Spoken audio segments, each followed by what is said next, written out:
What's going on, everyone? Welcome back to another YouTube video. Thank you guys for tuning in. So today what we got going on is we're gonna go ahead and connect the water lines. And if you guys watched my P-trap video, you guys know that I did say I was gonna have the plumber come back and install that for me, but he ended up rescheduling 2 or 3 times on me last week. So I went ahead to Home Depot and just bought the tool myself. Now it is very expensive and there is a cheaper one that you can buy. It's a manual one, but I went ahead and bought the Milwaukee one because I do have to still do the second floor and connect all those water lines when that one is done. So I figured I'd buy it now and I have it for whenever I need it.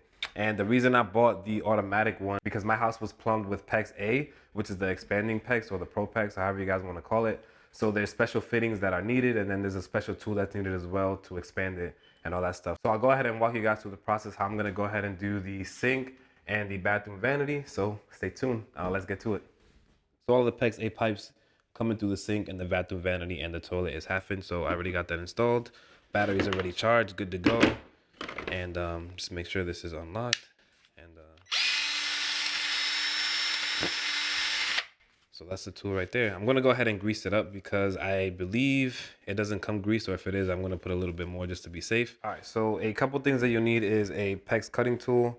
I had this one to cut like the PVC pipe, but this will work just fine to cut PEX pipe. You'll need your Uponor fitting. I'm not sure if any other brand sells them, but these are Uponor fittings. This is what goes over the PEX A pipe, and this will expand with the pipe as well. And then that's when you put your fitting in. So I have a 1/4 turn valve for the shutoff valves for the waters. So this will go right in there, and then it'll pretty much just go right back to its size and tighten that up right there. So this is what I'm using here. And then I have a flange that'll cover the hole right in the back. So I'll show you guys. It'll cover that up right over there. So we just got to go ahead and cut this. And this is the water isn't on right now, but we'll test that right after. So you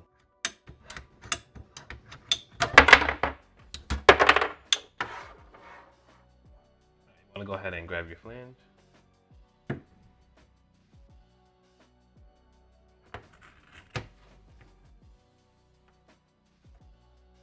Next, you want to go ahead and grab one of your fittings. So if you notice, this has like a little, it can only go on one way. At the end of this, it has a little stop. So once you put it on this way, it goes on and then it can't go anymore. So you know it's all the way where it's supposed to be. And then we're gonna expand this pipe here in a second. Your 1/4 turn valve, just wanna open this up. You don't need what's inside here. I'll just put that aside. It's gonna go pretty much in here. So as you can see, it just doesn't fit. It's supposed to be like that. So once we expand it, we put it in. So let's go and grab that tool.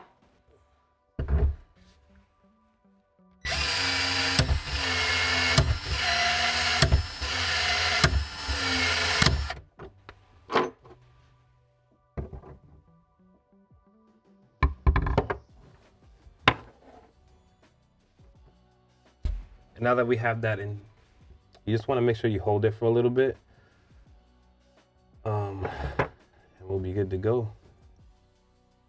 I can already feel it grabbing on, so I'm gonna go ahead and let that go. You also want to make sure that it's all the way to the back. You don't want to leave any gap there, but you definitely want a watertight seal. You don't want any water leaking once you go ahead and turn on your water. So one down, one to go.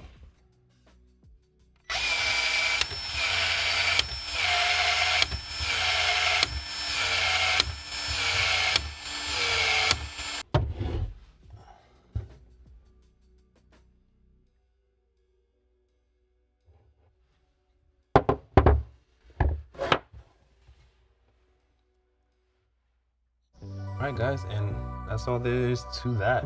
This one's pretty tight already. I'm gonna go ahead and grab my hot water line, bring it over.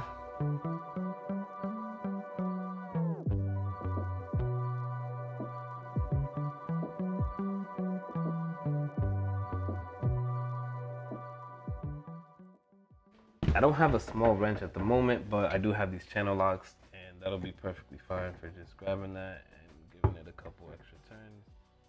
I don't want to over tighten, but just enough, you know, so it has a nice tight seal. All right, and that's pretty much it for the kitchen sink. So we're gonna move on to the bathroom vanity, and then we'll do the toilet. And I believe after that, we can go ahead and turn on the water for the 3rd floor, and hopefully there's no leaks. So let's move on to the next one. All right, everyone. So the bathroom might be a little tough to film. I don't have a lot of space in here, but I'm gonna try to get the best angle that I can on this tripod here. But let me show you a couple things you'll need. All right, first tool you'll need is, again, something to cut the pipe with. So don't make the same mistake that I did. I went to Home Depot and I bought this faucet connection, and I realized that they're both 3/8 on each end, and this isn't the connection that you need. I noticed as soon as I got here, I wasn't really paying attention. I just kind of saw a faucet and I grabbed it. So what you need is, you do need a faucet connection, but you need it to be 1/2 inch by 3/8. So half inch here, that'll plug into the top of the faucet, and then you need the 3/8 that'll connect to the shutoff valve. So this is the one that you need. I grabbed this one at Lowe's, but you can get it at any hardware store. Then you need a 1/2 inch flange, 2 of them, 1 for each side. And then you will need your shutoff valve.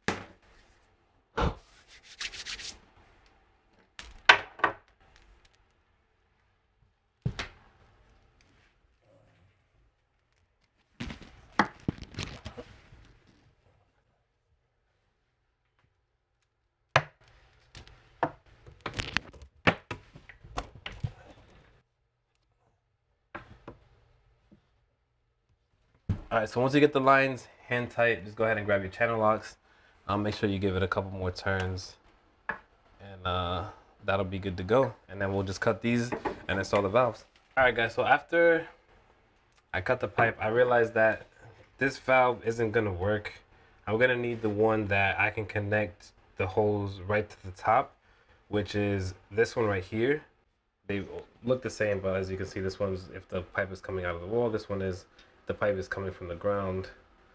Connect here. And this is what I was going to use for the toilet today. I'm going to end up using it for here because I do want to turn on the water to test at least the sink today. So I'm just going to connect one side here and leave this side capped off. I'm going to have to go buy 2 more of these at Home Depot, which is 30 minutes away from me. Lowe's is the closest shop around here, and they don't sell anything PEX A related, I noticed. Well, now that I got that side cut, just go ahead and grab your flange, put that over.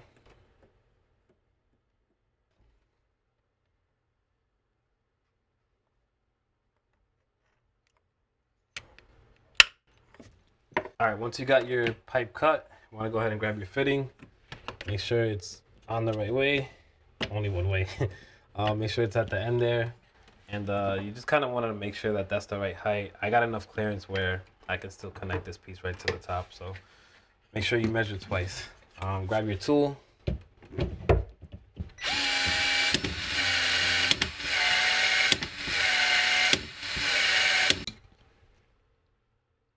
All right, just hold it there for a little bit. You can see it's already starting to lock up. Can't even pull it out anymore. That's pretty much it. Grab your water line.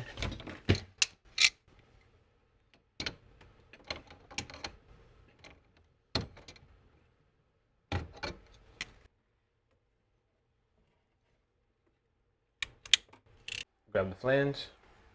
All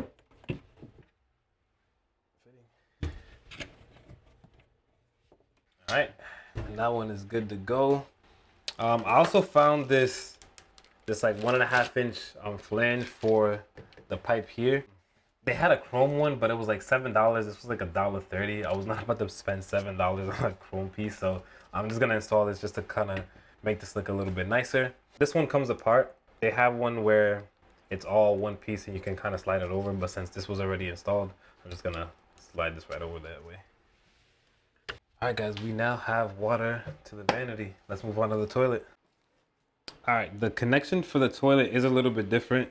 You can see it has this piece at the end that'll thread right onto the toilet side, and then your regular connection that'll fit right into the valve. So I'm gonna go ahead and cut the water line for the PEX, and then install this, and the toilet is all said and done.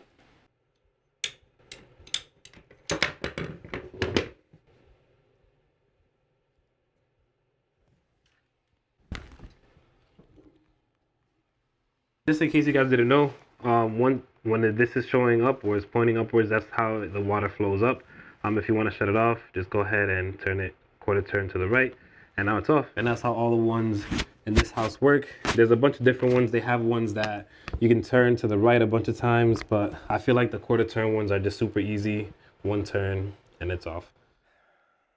All right, guys, well, that wraps up this video, and that wraps up the water lines for the house. That was the last thing I needed to get everything connected. I'm gonna go turn on the water lines right after this video, and as long as everything goes smoothly, we're good to go. Appliances is in, kitchen is done, rooms are painted, third floor is complete. I thank you guys for tuning in this long. If you guys been watching it from the beginning, I thank you guys. I really do. It's been a lot of fun. It's been a great learning experience. Now I got 2 videos I am wrapping up. Then obviously when you guys see this one, this will be the 3rd one. And then I'm gonna start working on the final reveal for the 3rd floor. So we got a couple videos before that comes out, but stay tuned because this whole place is gonna be a complete transformation. You guys will get to see it from beginning to end.